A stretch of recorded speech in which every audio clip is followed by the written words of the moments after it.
सत्य को पसंद न, ऐसी कोई सी भी संस्था, ऐसी कोई सी भी व्यवस्था बच नहीं सकी, क्योंकि उस पर सत्य का प्रकाश पड़े। इस सत्य के प्रकाश में आप एक शक्ति की विशेष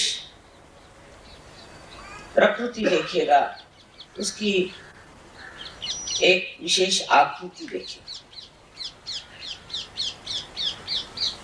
कारण मैंने आपसे पहले बताया था कि अब कृतयुग शुरू हो गया और इसके बाद सत्ययुग आएगा, और ये भी बता दिया था कि सत्ययुग का सूर्य क्षितिज पर आ गया। इसकी प्रचिति आपको मिली, इसका प्रूफ आपको मिली कि सत्य के मार्ग में जो भी असत्य लाएगा वो पकड़ा जाएगा। फिर वो सहयोगी क्यों नहीं, वो अपने को सहयोगी कहलाता है और गलत काम अगर करता है तो वो बच नहीं सकेगा।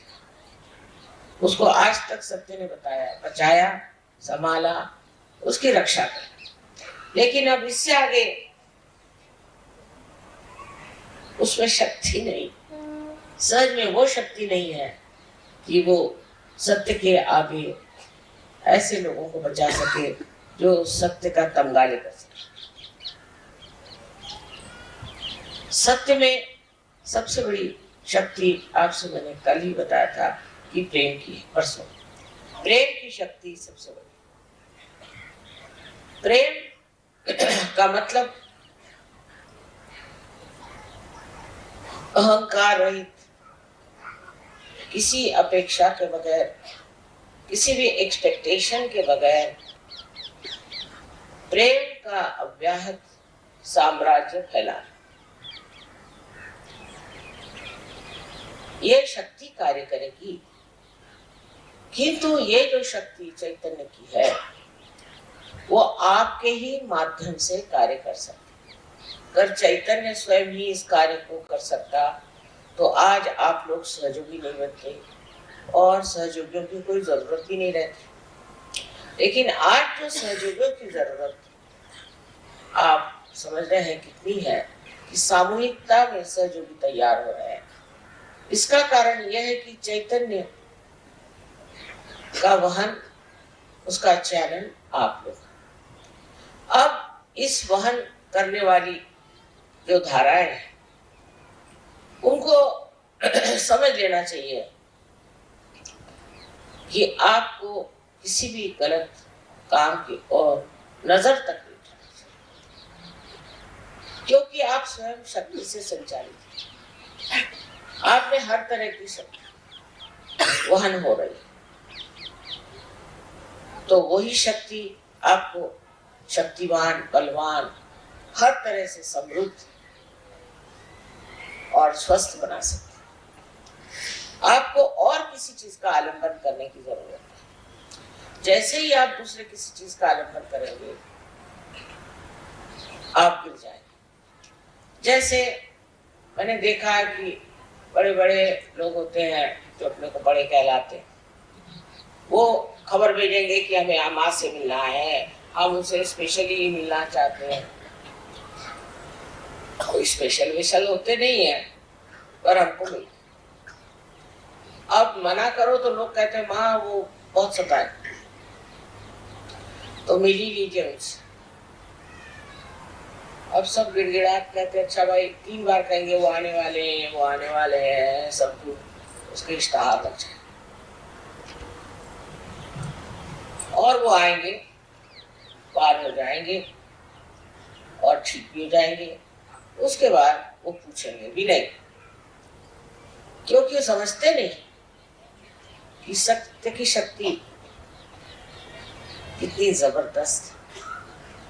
एक बार अगर आप समझ में आ गए तो बेहतर है कि आप समझ में उतर जाए, नहीं तो बचत नहीं है। हर बार इंसान यही सोचता है कि मेरा क्या फायदा, सहज में आने से मेरा लड़का बीमार है तो मेरी लड़की बीमार है, तो मेरा फलाना है, तो ठिकाना है, तो मेरे पैसे गायब हो गए, तो इनकम टैक्स आ गया, फलाना हो गया, ठिकाना। लेकिन ये सब आफतें जो है ये एक साथ आपकी टल है। सबसे पहले तो मनुष्य में अगर समाधान भी नहीं आया तो सहज बेकार हो जाए। अब समाधान जब आ जाता है बस बहुत हो गया, अब नहीं चाहिए। कोई गलत काम करने की जरूरत नहीं, कोई सी भी ऐसा काम करने की जरूरत नहीं कि जो हानिकारक हो समाज को, दूसरों को, आप्तिष्टों को, किसी को भी हानिकारक कार्य करना सहज के बाद फलित नहीं हो सकता, उसका नुकसान उठाना। हमने देखा बात शुरू में बहुत से सहज में ऐसे लोग आए, रुपया बनाया, पैसा बनाया, झगड़े किए, लड़ाई करी, ये करा वो करा, इसके सिवा और कुछ किया नहीं सर, फिर खत्म होगा। क्योंकि सहज की शक्ति ऐसी है कि ऐसे लोगों को पार ढकेले, फिर वो ठीक होकर के वापस आ जाए तो दूसरी बात। जैसे समुद्र में दो शक्तियां होती है, एक शक्ति से तो बाढ़ आती और एक से जो है समुद्र पीछे जाता। इसी प्रकार इस सत्य की शक्ति है जो स्पंदित है। स्पंद का मतलब होता है जो एक बार आकुंचित होता है और एक बार पूरी तरह से खुल जाता है, उस हृदय में ही स्पंद होता है। आदि शंकराचार्य ने वाइब्रेशंस को स्पंद कहा। स्पंद का मतलब है जो एक बार आपको उठाएगा वो दूसरी बार आपको गिरा भी सकता है। ये मैं आपको डराने नहीं पर सूचना दे रही हूँ कि अब अपना वर्तन हमको ऐसा करना चाहिए जिससे हम सहज में अग्रसर हो सके। मैंने परसों कहा था कि नॉर्थ इंडिया में सहयोग बहुत जोरों में फैला है, बहुत जोर, हर जगह जैसे आग लगे लोग सहज में आ रहे हैं, क्योंकि सहज से लाभ बहुत है। तंदुरुस्ती अच्छी हो जाएगी, किसी को धन लाभ हो जाता है, किसी को पुत्र लाभ हो जाता है, कोई न कोई लाभ हो जाता है, किसी का बहुत ज्यादा, किसी का कुछ। किंतु सबसे बड़ा लाभ सहयोग का ये कि समाधान, कि इससे आगे अब कुछ नहीं चाहिए, मुझे और कुछ नहीं चाहिए, मैं सब पा चुका। ये जब स्थिति आपकी आ जाएगी तब सहज समझना कि आप सहज में उतर, और फिर अनायास आपको चाहे या न चाहे सहज आपकी देखभाल करेगा, आपको सर्वथा पूर्णतः संतुष्ट है। आपका समाधान जो है वो 7वें श्रेणी में पहुंचा है। लोग कहेंगे इनको क्या हो गया,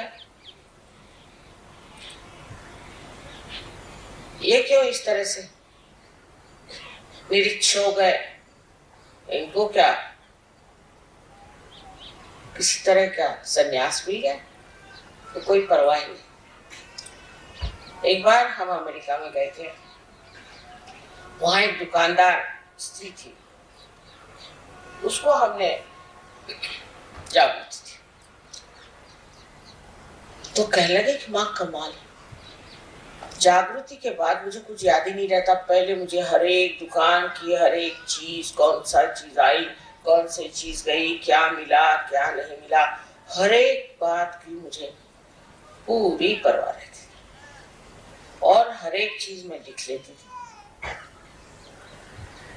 और तो भी मुझे कभी नफा नहीं, हमेशा देखती हूँ तो नुकसान ही होता, जो चीज आए वो बिके ना, कुछ हो ये हो। सहज के बाद ये हालत मेरी हो गई कि अब ना तो मैं गिनना जानती हूँ, ना ही मुझे कोई चीज याद है। और देखिए कमाल ये है कि मुझे नफा ही नफा हो, पता नहीं कैसे नफा, कौन मेरा सामान बेच रहा है, कौन खरीद रहा है, कौन पैसे दे रहा है, मुझे किसी भी चीज की खबर नहीं। और इस बेखबरी में ही सब कुछ बना जा रहा है। मैंने सहज ने अपने गोद में ले लिया उसे, और सारी जो कुछ परेशानियां थी, नाप तोलने की, बेचने की, नफा रखने की, वो सब खत्म हो करके वो बस मस्ती में आ गई। कहले अब क्या, मेरी तो दुकान कोई चला ही रहा है, पक्की बात है, मैंने अपनी दुकान चला। और सब चीज इस प्रकार हो जाने से मनुष्य समझ जाता है कि अब मैं समाधान की 7वीं मंजिल पे पहुंच गया। उसको सोचना भी नहीं, विचारों से परे ये दशा है। अब इसका कारण ये है कि सहज से पहले हम विचारों पे रहते हैं। हर चीज आप गिनते रहते, हर चीज आप नापते रहते, घड़ी हर बार आप देखते रहते हैं, और हर समय आप देखते हैं कि कुछ न कुछ चूक जाता है। बहुत हिसाब किताब रखने पर भी आप देखते हैं कि सर दर्द हो गया, लेकिन कोई फायदा नहीं, क्योंकि सहज में आपने ये कार्य अपने ऊपर कैसे ले लिया। तो सहज कार्य, स्पॉन्टेनियस, सहज में सब चीज एकदम सहज हो जाती है। ये आपको धीरे धीरे तो अनुभव आते रहेगा, लेकिन सहज पे निर्भर हो जाना, ये शक्ति आज सत्य युग में कार्य कर रही है। जिस दिन आप पूरी तरह से सहज में निर्भर हो जाए, तो सारा ही कार्य, सारा ही आपका जीवन ही सुचारू रूप से पूरी तरह से प्लावित हो जाए, और आपको किसी भी प्रकार की दखल लेने की जरूरत नहीं। एक बार हमारे यहाँ चोरी हो गई, हमारी सब साड़ियां चोरी हो गई। मुश्किल से एक साड़ी सिल्क की बची, वही पहन करके मैं सारी पार्टी हो जाती थी, खुशी हो जाती थी। हमारे पति भी सोचने लगे कि इनको क्या हो गया, एक ही साड़ी पहनती है। मैंने कहा मेरे पास अभी एक ही है। अब आप लोग इतनी साड़ियां मुझे देते हैं कि मैं मना भी करती, तो साड़ी पे साड़ी, साड़ी पे साड़ी। तो मैंने कहा कहीं द्रौपदी वस्त्र हरण का अगर इंतजाम करें तो कुछ ठीक हो जाए, क्योंकि ये रखूं का, मैं तो पहनती भी नहीं है सब साड़ी। लेकिन समाधान मिलना यही सबसे बड़ा बख्शीश है।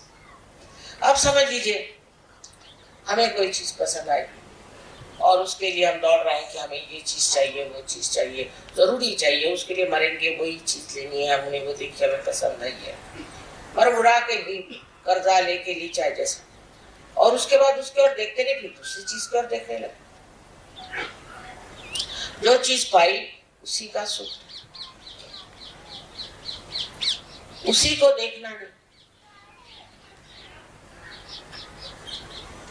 आजकल इतने सुंदर फूल खिले हुए दिल्ली शहर में, मैं वही रास्ते पर देखने आ रही थी, इतने सुंदर फूल खिल रहे हैं पेड़ों पर। आप में से न जाने कितनों ने देखे हैं कि नहीं देखे।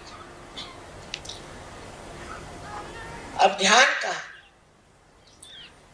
ध्यान आपका कर अपने आत्मा पर है, तो आत्मा वही चीज दिखाए जो सुखदायी है, जो आनंददायी है, और उसमें फिर स्वार्थ असल में पाया जाता है, क्योंकि जिसमें आप स्व का अर्थ जानते। कैसे शब्द लगाए देखिए, अपने जो बड़े पुरखे हो गए पूर्वज, उन्होंने ढूंढ ढूंढ के शब्द लगाए कि तुम स्वार्थ ढूंढो। स्वार्थ का माने स्व का अर्थ। पहले लोग सोचते स्वार्थ का मतलब पैसे कमाओ, ये करो, वो करो, वो करो, पर उसमें सुख नहीं मिला। जब खोजते खोजते आप पगले हो जाएंगे, तब फिर आप स्व की ओर दौड़े। इसलिए उनका पहले तू स्वार्थ खोज, इसमें तेरा क्या स्वार्थ है वो देख, इसमें तेरा कौन सा फायदा है। सहज धारा में जब आप रहते तब इस सत्युग में आपको जान लेना चाहिए कि आपको जो संभालने वाला है, देखने वाला है, उसके करोड़ों हाथ और उसके आंचल में आप चले गए। अब क्यों गलत काम करो, क्यों ऐसी वैसी बात करो जिससे कि आप पकड़ में आ जाए और बेकार में परेशान हो जाए। और अगर आप किसी चीज में पकड़ में आ भी गए तो वे ऐसे छूट गए। उदाहरण के लिए बताएं कि हमने 5 मूर्तियां खरीदी मिट्टी की कनाडा, बहुत सुंदर थी, सोचा ऐसी मूर्तियां हमारे यहाँ बने। अब सिर्फ मिट्टी की मूर्तियां 5 की, तो हमारे कस्टम वालों ने उसके दाम 18,000 लगा दिए। मुझे बड़ी हंसी आई कि मिट्टी की मूर्तियों की 5 की क्या दाम 18,000 हो सकता है क्या? 18 रुपए भी नहीं होगा। मैं हंसती रही। तो पुलिस वालों के पास खबर गई तो वो भी हंसने लगे। उनका देखिए क्या तमाशा है, इसके दाम 18,000 हो सकते हैं। और वाकई में वो सब छूट गए क्योंकि गलत चीज में पकड़ा उन्होंने। तो सहज उसे अपने आप ही सब चीज को ठीक कर, जिसकी जरूरत है, जो जरूरी होना है, जिसकी आवश्यकता है, वो कार्य सहज ही कर देता है। तो सहज पे चीज छोड़ना आना चाहिए। सबसे बड़ी बात है ये चीज सहज पे छोड़ना।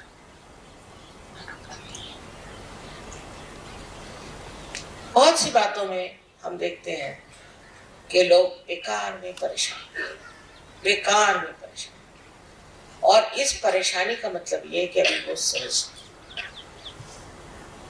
तो एक तो इस सत्य युग में जो शक्ति का स्वरूप है वो प्रकाश, और दूसरा सत्य, तीसरा प्रेम, और चौथा मनश्शांति। आप मन की शांति को प्राप्त करें। जो भी होता उसे आप देखते हैं। अगर कोई आदमी विचलित होता है तो वो सहज ही नहीं। आपने कितनों के नाम सुने होंगे, सोक्रेटिस का नाम सुना होगा, ये हजरत निजामुद्दीन साहब का सुना होगा कि इनको तो यह हुआ था कि कल आकर के हमें हमारे सामने सर न झुकाओ तो हम तुम्हारी गर्दन काट देंगे। तो उस शहंशाह की गर्दन कट दी बात। वो किसने काटी? उन्होंने थोड़ी काटी, उनके शिष्यों ने थोड़ी काटी। किसने काटी? किसी ने तो काटी होगी। इस प्रकार हर चीज सहज में, मैंने कहा कि 2 तरफा चलती है। जैसे समुद्र में बाढ़ भी आती है और संकुचित भी हो जाता है, उसी प्रकार सहज में भी आप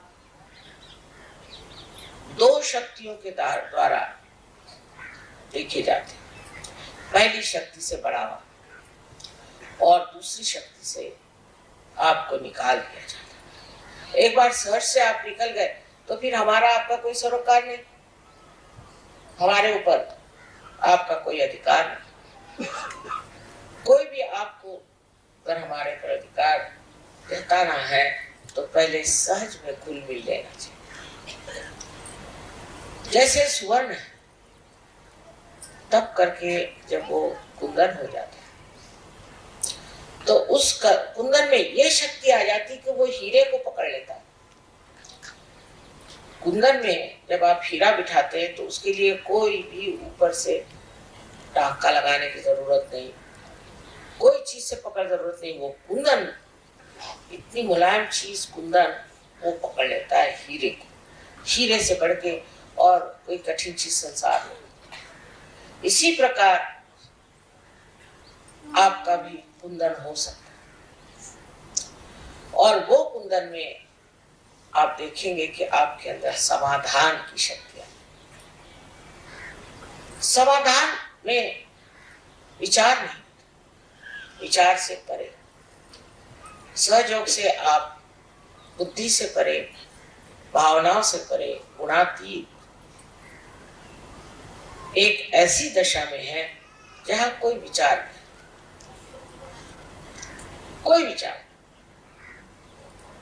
आप किसी के तरफ देख करके उस पर कोई विचार नहीं करते, देखते। ये विचार करने की, जिसको रिफ्लेक्शन कहते हैं, जो कुछ बात हुई फौरन विचार शुरू, किसी चीज को दिखा तो विचार शुरू। लोग पगला जाते हैं विचार करके। एक साहब ने मुझे स्विट्जरलैंड में कहा कि माँ चाहे मेरी गर्दन काट दो, मेरे विचार के तूफान से मुझे बचे। वो डॉक्टर थे। तो ये जो विचार हमारे अंदर अहंकार की वजह से या संस्कारों की वजह से हमारे अंदर बंधे हैं, और उसको बांधने वाले और भी बहुत लोग हैं। किताबें पढ़ो, कहीं कोई गुरु के यहाँ कर जाओ, किसी से मिलो जुलो, बातचीत करो, वाद विवाद करो। रामदास स्वामी ने कहा है, मिटे वाद संवाद ऐसा करा, जिससे तुम्हारा वाद विवाद का स्वभाव ही बदल जाए, ऐसी बातचीत करो। माने वाद विवाद मत करो। ये बात बिल्कुल सही कि हम लोग सहज में आते हैं तो भी हर एक चीज का हम विचार करते हैं, लेकिन सहज का चमत्कार हम जानते नहीं कि जब हमने अपने को सहज के हवाले कर दिया, पूरी तरह से हम सहज के हवाले हो गए, तो विचार भी सहज ही करेगा और सहज ही उसका हल भी करेगा, जो हम नहीं जानते, पर प्रश्न हमारे चारों तरफ। अब आज मैंने कहा था, समझ लीजिए 3 बजे, तो मैं जानती थी सब लोग घर गृहस्थी के लोग हैं, 3 बजे कैसे पहुंच पाए। देरी होने वाली, उसमें कोई हर्ष नहीं, आराम से आए, आराम से चलो। बहुत बार आदमी सोचता है कि मेरा रास्ता भूल गया,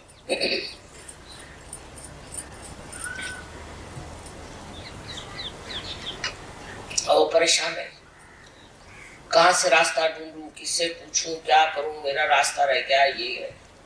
अगर आपका रास्ता खो गया है तो सहज के कर, आपको किसी से मिलना है या आपको किसी चीज से गुजरना है या वहां कोई चीज का आपको अनुभव लेना है, इसीलिए आपका रास्ता बना, उसकी चिंता करने कौन सी बात। आखिर आप करने क्या वाले, कोई लड़ाई है, युद्ध है, वहां जा रहे हैं, और युद्ध में भी अगर सहयोगी इच्छा है तो वो युद्ध तो जीत लेंगे, लड़ेंगे बढ़ेंगे कुछ नहीं।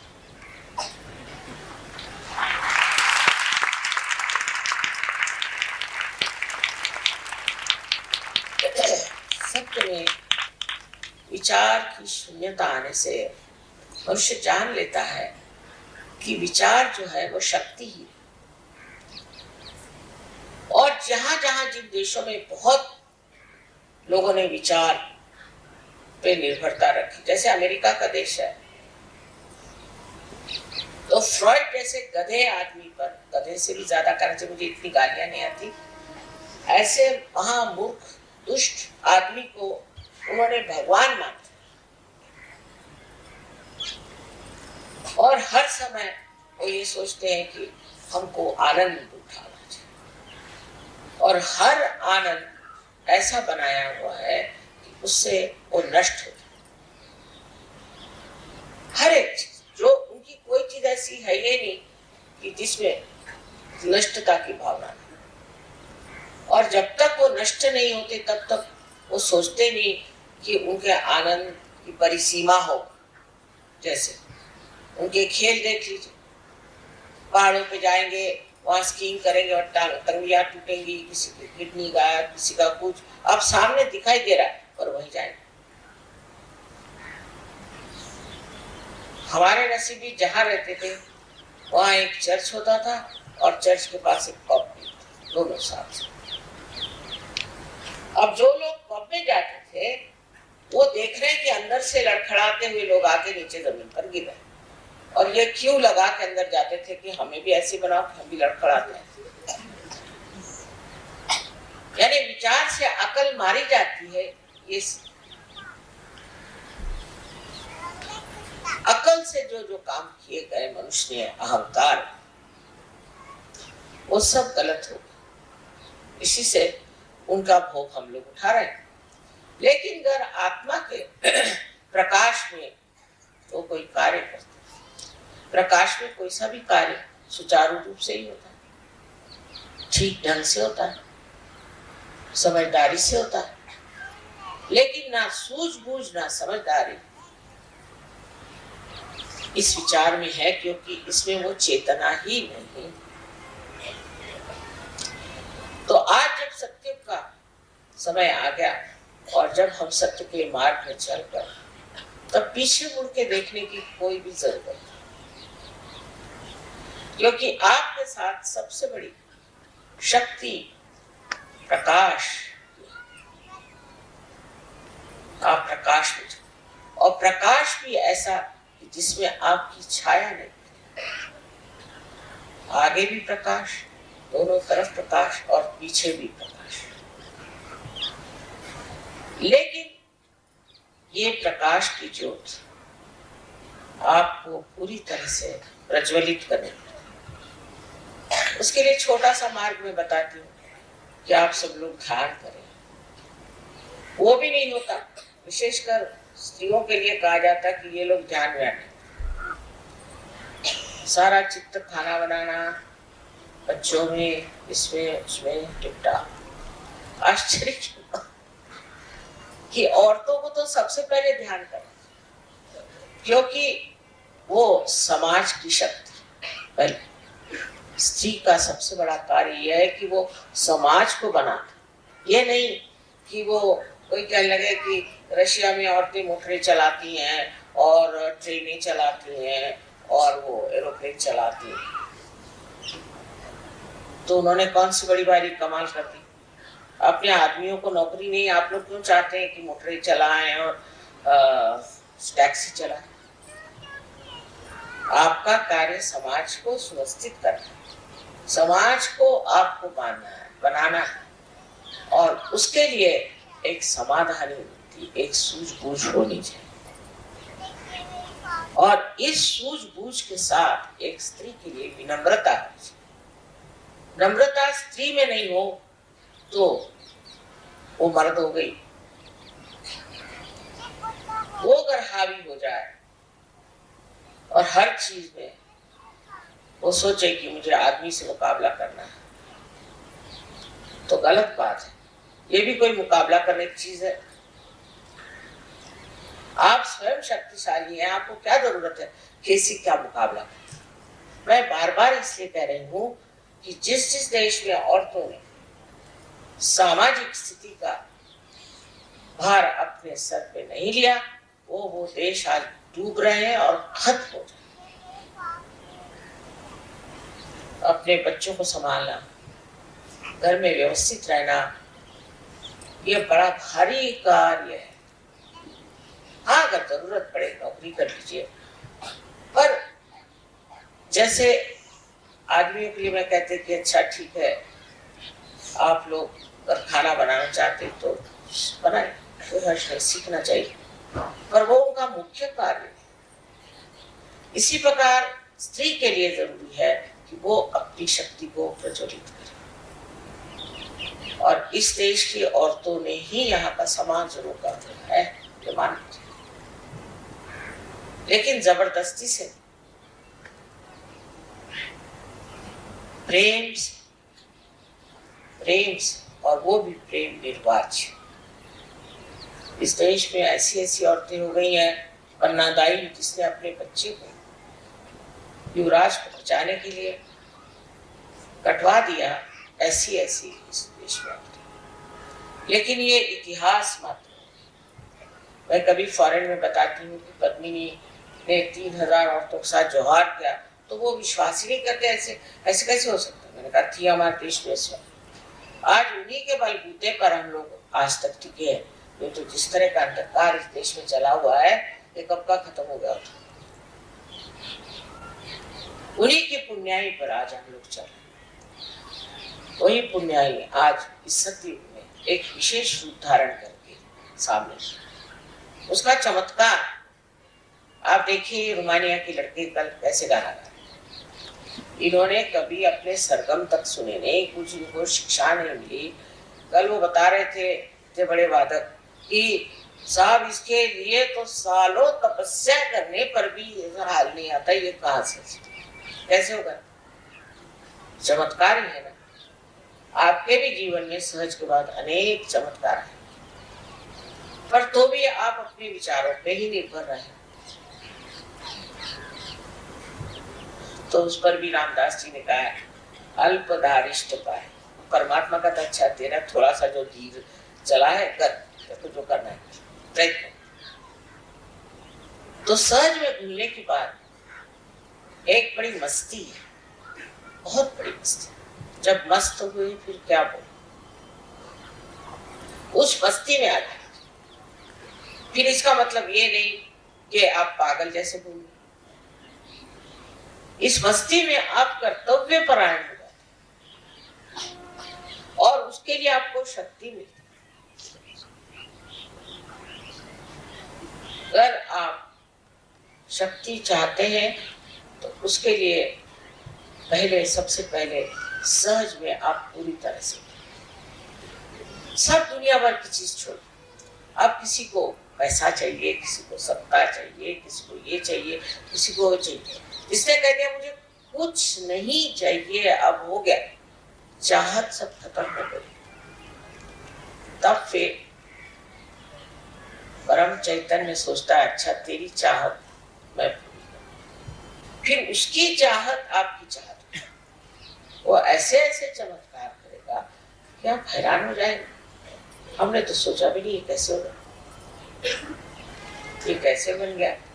दुनिया भर की आफतें और दुनिया भर की परेशानियां दूर हो जाती, फिर आपको मांगने का कुछ नहीं रह जाता, मांगने का कुछ नहीं रह जाता, फिर आप देने वाले हो जाते, सिर्फ देने वाले।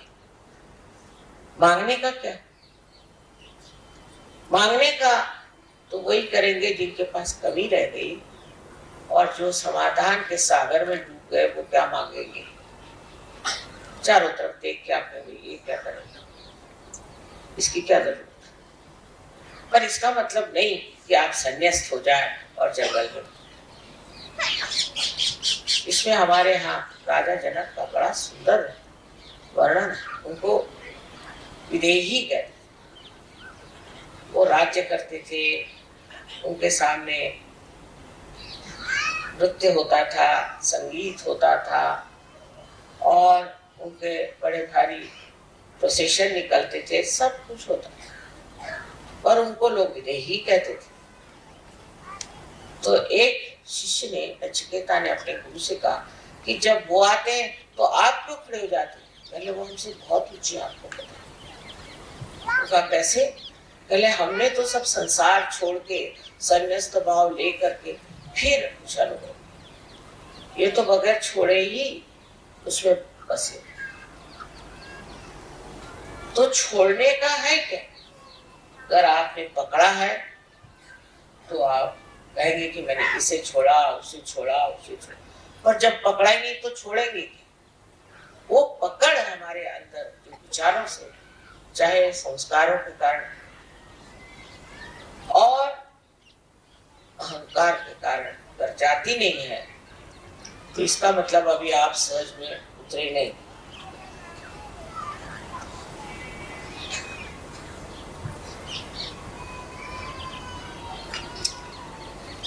किसी भी चीज की पकड़ तभी होती है जब उस चीज को हम इतना महत्वपूर्ण समझते हैं। आत्मा की कोई पकड़, वो तो देने वाला, वो तो प्रकाश चारों तरफ फैलाने वाला, वो शक्ति देने वाला। ऐसी शक्ति की, उस शक्ति से लोग अभिभूत हो जाए, पूर्णतया उसमें एकाकारिता प्राप्त, कितना प्रेम, इस सब संघर्ष खत्म। एक साहब मुसलमान अल्जीरिया के थे, तो उनके माँ बाप ने कहा कि हम हज करने जा रहे हैं। तो कहले कि लंदन जाओ। तो लंदन कैसे? क्या तो हज तो लंदन में आ गया। तो अच्छा, हाँ कहले वहीं जाकर के तो मैंने पाया। वो लंदन आए दोनों मियाँ बीवी, और कहने हमारे लड़के ने बताया कि हज लंदन आ गया, तो हम तो यहाँ चले आए। अब ये समझ और बूझ की बात उस एक लड़के में आई, और उसके माँ बाप ने कहा कि हम तो आ गए। तो मैंने कहा कि तुमने उसकी बात क्यों मान ली? कहले बहुत ही समझदार लड़का, उसमें इतना परिवर्तन हो गया कि हमें विश्वास ही नहीं होता कि कैसे ऐसे हो गया लड़का। इतने लोग हज में जाते हैं और कुछ नहीं होता उनमें, जैसे कि वैसे। शराब पी रहे थे तो शराब पीते हैं, बीवी को मारते तो बीवी को मारते हैं, जो करते थे वही करते रहते। और ये एक लड़का हमने देखा, इसमें बड़ा परिवर्तन आ। तो हमने कहा ठीक हो सकता है कि हज का भी परिवर्तन अब लंदन में हो गया, और इसीलिए हम लंदन आ गए। अब ये माँ बाप के ऊपर असर है। ये दूसरी शक्ति है सत्य की। सत्य इतना प्रकाशवान, बलवान और इतना प्रेममय होता है कि उसका असर बहुत लोगों को, और लोग उसे देख करके कहते हैं कि भाई ये आदमी कौन, ये ऐसे कैसे हो गया। हमारा सहयोग इतना फैला नहीं था महाराष्ट्र में। एक साहब सहज में बड़े जब अब नहीं रहे, तो वो कलेक्टर की कोई बात काम होगा कलेक्टर के ऑफिस में, वो आराम से बैठे। कोई कहे हमें जाना, पहले उनका जाओ सो जाना, बैठे आराम से। उसके बाद उनको अंदर बुलाया, तो कहा भाई तुम इतने आराम से बैठे हो, करना क्या? सबको जल्दी थी, मुझे कोई जल्दी नहीं, मैं बैठा था आराम से, ध्यान लगा। महाराष्ट्र में तो गुरु की बड़ी महत्ता। कहले आपके गुरु कौन? कहले वो मैं नहीं बताना ही पड़ेगा। फिर जब वो घर गए तो उनके पीछे पीछे 4-5 लोग लग गए। उनसे कहा बताइए आपके गुरु कौन है, नहीं तो हम आपको छोड़ेंगे। तब फिर उन्होंने मेरा नाम लिया। वो फिर सहयोग में आया। जब मैं वहां गई राउरी में, तो देखा कि आग लगी हुई। बहुत प्रेम। मैंने कहा इतने लोग सहयोग में कैसे आए? एक आदमी की वजह से, एक आदमी के चरित्र की वजह से, उसके बर्ताव की वजह से। कोई देखने बड़े खूबसूरत नहीं थे, उससे, पर उनकी जो तेजस्विता थी, उस तेजस्विता से उन्होंने चमका दिया। तो ये भी कहना आज कि हम क्या कर सकते हैं, ऊपर से सब सड़ गया देश, उसमें सत्यानाश हो गया, खराबी। एक आदमी अगर अच्छा आ जाए, मैंने आज सवेरे ही कहा था कि दुनिया झुकती है, झुकाने वाला चाहिए। फिर आप इतने लोग अगर झुकाने वाले हो जाएं तो और क्या चाहिए। लेकिन पहले इसका एहसास होना चाहिए कि आप सत्य युग में बैठे और सत्य की शक्ति आपके पास चल रही। कोई किसी चीज की गरज ही नहीं है, सब चीज अपने आप घटित हो जाए। किसी को समझ भी नहीं आता कैसे हो जाता। कल मैंने 10 मिनट पहले बताया कि भाई मैं खाना यही खा लूंगा, घर तो अब जा नहीं सकते क्योंकि कव्वाल लोग बैठे हैं। और 10 मिनट में देखते क्या चूल्हा भी लगा है, चीजें भी बन रही। वो लोग खुद हैरान हो गए कि माँ 5 मिनट पहले लोग यहाँ, और ये सब हो कैसे गया, कुछ समझ में नहीं आया। स्पॉन्टेनियस उनका नाम। मैंने कहा वही हो गया स्पॉन्टेनियस। कैसी कौन सी चीज हो जाए एकदम से, कैसे चीज बन जाती है वो आप बता नहीं सकते। इस परम चैतन्य की शक्ति, इसका कोई वर्णन नहीं। किसी ने मुझसे पूछा कि क्या गणेश जी ने दूध पिया, क्या ये शिव जी ने दूध पिया? मैंने कहा पिया होगा। मैं तो ये परम चैतन्य को देख देख करके खुद ही हैरान हूँ। मेरे ही साथ इतनी कमाल कर रहे हैं और मुझे भी पूरी तरह से एक्सपोज कर रहे हैं, तो ये कुछ भी कर सकते हैं क्या ठिकाना। पर मुझे नहीं पता कि गणेश जी इतना दूध पीते हैं।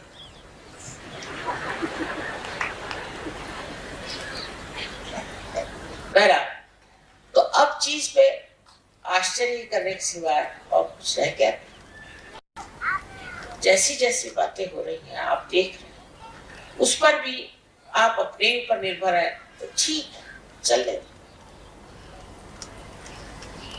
आप मान लीजिए कि आप सत्य युग में उतर आए और ये शक्ति 1000 तरह से आपको प्रकाशित करेगी, 1000 तरह से। न जाने कितने आपके अंदर के गुण खिल सकते हैं। और आप सिर्फ एक शब्द जो शिरडी साईनाथ ने कहा था कि सबूरी की जरूरत है, पर ये सबूरी भी सोच समझ के नहीं, अच्छा सबूरी करो ऐसे कहने की जरूरत नहीं। ये सबूरी जो है ये एक स्थिति है, उसमें सब कुछ आता है। एक स्थिति है, उस स्थिति में अगर आप उतर गए तो किसी को कहने की जरूरत नहीं, किसी को बताने की जरूरत नहीं, वो अपने आप ही सब कुछ घटित हो जाए। ऐसी ऐसी बातें कि जो सोच भी नहीं सकते ऐसे घटित हो। इसके अलावा एक बात और विशेष कि आप इस भारतवर्ष में पैदा, बहुत बड़ी बात, पूर्व जन्म के अनेक अनेक पुण्यों के कारण ही इस योग भूमि में आप, और इसी में सत्युग पहले आएगा और दुनिया देखेगी कि सत्युग क्या चीज है, इसका चमत्कार।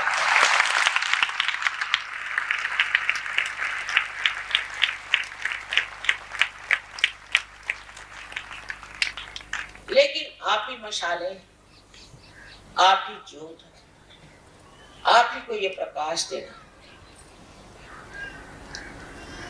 इसको एहसास करना चाहिए, इसको समझना चाहिए, इसको अपनाना चाहिए, क्योंकि कितनी बड़ी जिम्मेदारी आप पर आज है ये सब। मैं भी कहीं जन्म लेती तो अच्छा होता, ऐसे बहुत लोग कहते कि वहां पर अमेरिका में जन्म लेते तो अभी तक पता नहीं कहां तक लोग आपको पहुंचा। मैंने कहा नहीं, जहां मैंने जन्म लिया तो सबसे ऊंचा प्रदेश है, तो बड़े भाग्य से होता है। और यहाँ भी आप समझ लीजिए कि सहयोग कितने जोरों से फैल रहा है, बहुत ज्यादा। लेकिन इसका जो प्रसार हो रहा है सब इतना फैल रहा है, उसका मुख्य कारण क्या है? उसका कारण यह है कि आप इस योग भूमि में पैदा, चारों तरफ जिसमें चैतन्य हो रहा है, पृथ्वी से भी इसी देश में सबसे ज्यादा चैतन्य बह रहा है। लेकिन उससे आगे आपको ये देखना है कि आप ही इसके वाहन, आप ही इसको दूसरों तक पहुंचा सकते।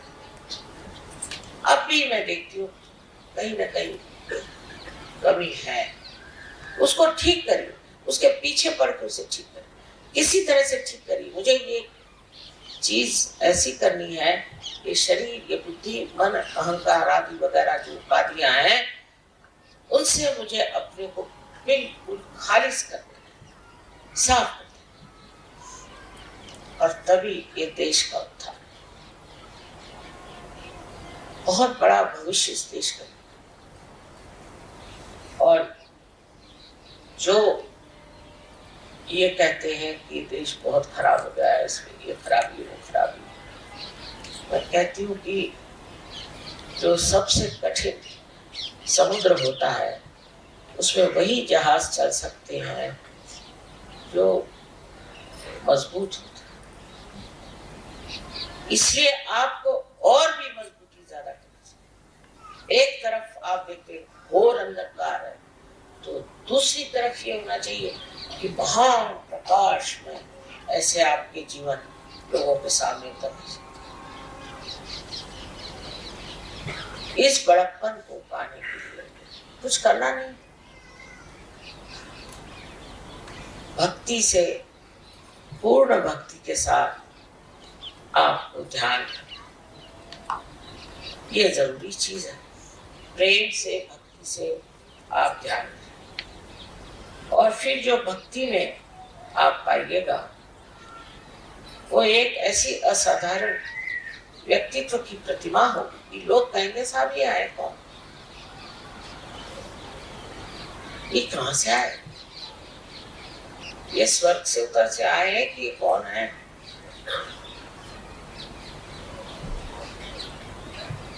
यही आज क्षमता आप रखते हैं, यही आपका पोटेंशियल है। आप समझ लीजिए कि आपके अंदर कितना गौरवशाली जीवन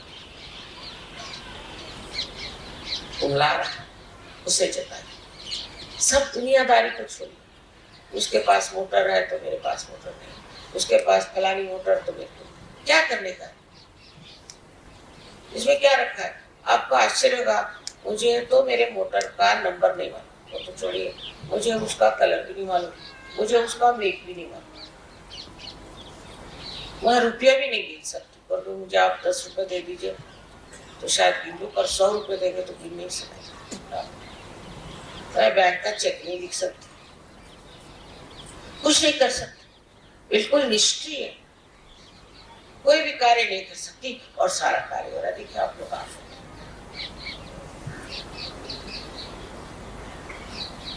इसकी सूझबूझ अगर आपके अंदर जग जाए तो आप अपने को अंदर से सफाई कर, चक्र साफ करना, ध्यान, और इससे ही सारे दुनिया का उद्धार, जो मैं कह रही हूँ बार बार, इसी भारतवर्ष से होना है, उसकी दारोमदार आप हो।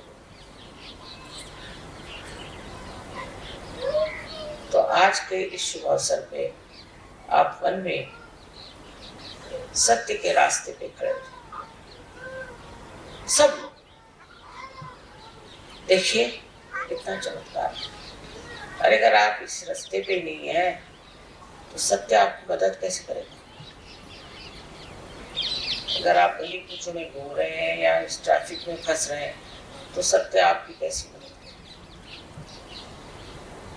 इसलिए आप आज निश्चय करें कि हम इस देश का भाग्य उज्जवल करें, अपने चरित्र से और अपनी सहज शक्ति से। इतना अगर आप अपने अंदर संभाले और सारी गलत बातें छोड़, अब हम जैसे बहुत सारा सामान लाए, सबको प्रेजेंट देने थे, सब सहयोगियों को प्रेजेंट, अधिक तो कस्टम वालों को दिखाई नहीं, उनको दिखाई नहीं गया, सोच रही कुछ है ही नहीं।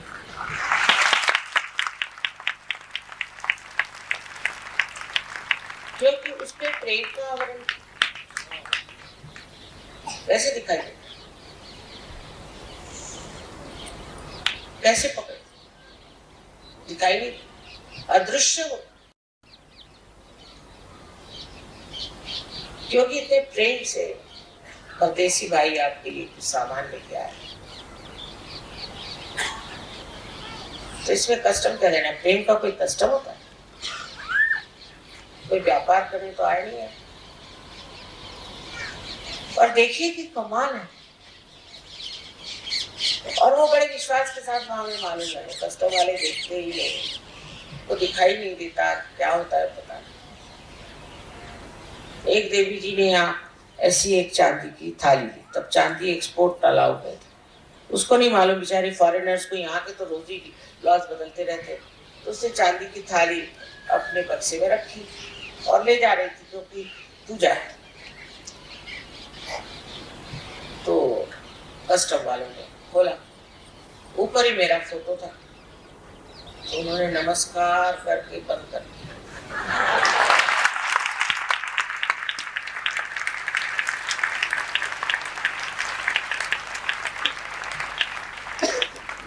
इसी आदान प्रदान से हमारे सब प्रॉब्लम सॉल्व होते हैं। अब वो कहते हैं कि यहाँ वीजा नहीं देंगे, तो ये कहेंगे हम भी देंगे, तुम इतना रुपया लोगे तो हम भी इतना रुपया लेंगे। ये सब खत्म हो जाएगा, एक दिन ये सब खत्म होना है, क्योंकि सब हम एक ही हैं।